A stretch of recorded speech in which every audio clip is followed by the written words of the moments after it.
Have you ever felt a chill in an old house? A feeling that you weren't quite alone? Well, let me tell you about my friend, Leo. He was a skeptic, the kind of guy who laughed at ghost stories. That all changed when he inherited his great-aunt's house, a sprawling Victorian mansion that had been empty for decades. He thought it was a jackpot, a free house he could flip for a fortune.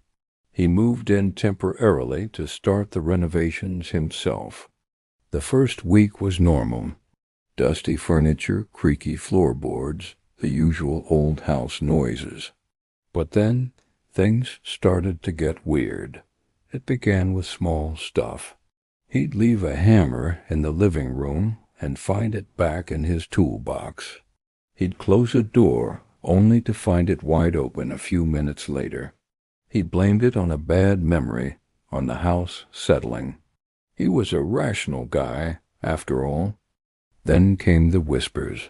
Faint at first, like the wind whistling through a keyhole. But they grew clearer, sounding like hushed conversations just on the edge of his hearing. He could never make out the words, but the tone was always distressed, urgent. One night, while painting a wall in the upstairs hallway, he heard a distinct sound from the master bedroom at the end of the hall, a child's giggle. Leo froze, paintbrush dripping onto the floor. He hadn't been in that room yet. It was locked, and he didn't have the key. He told himself it was the neighbors, maybe a TV left on somewhere.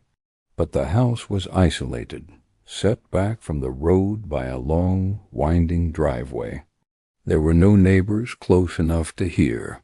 He tried to ignore it, to focus on his work, but the feeling of being watched was constant, a heavy weight on his shoulders. He started sleeping with the lights on, jumping at every creak and groan of the old house. The breaking point came a few nights later. He was woken up by a loud bang from downstairs. It sounded like a piece of heavy furniture had been thrown across the room. Heart pounding, he grabbed a heavy flashlight and crept down the stairs. The first floor was dark and silent. He swept the beam of the flashlight across the living room.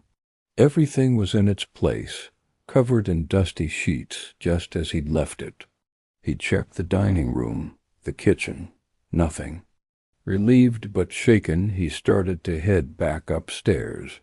As he reached the top of the stairs, he shined his light down the long, dark hallway, and that's when he saw it.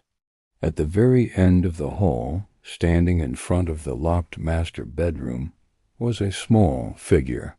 It looked like a little girl in a white nightgown, her back to him. Her long, dark hair obscured her face. Leo's blood ran cold. He couldn't move, couldn't breathe. He wanted to scream, but no sound came out. The little girl just stood there, motionless.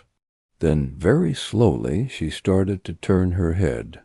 Leo didn't wait to see her face.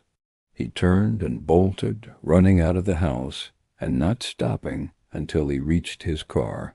He drove all night, ending up at my doorstep at dawn, pale and trembling. He never went back to that house. He sold it online, sight unseen, for a fraction of its worth. He told the new owners it had character. Some mysteries, he says, are better left unsolved, and some doors are better left locked. Thanks for listening to my story. If you enjoyed this spooky tale, make sure to hit that like button and subscribe for more. Let me know in the comments if you've ever had a paranormal experience. I'd love to hear about it. Stay safe and see you in the next one.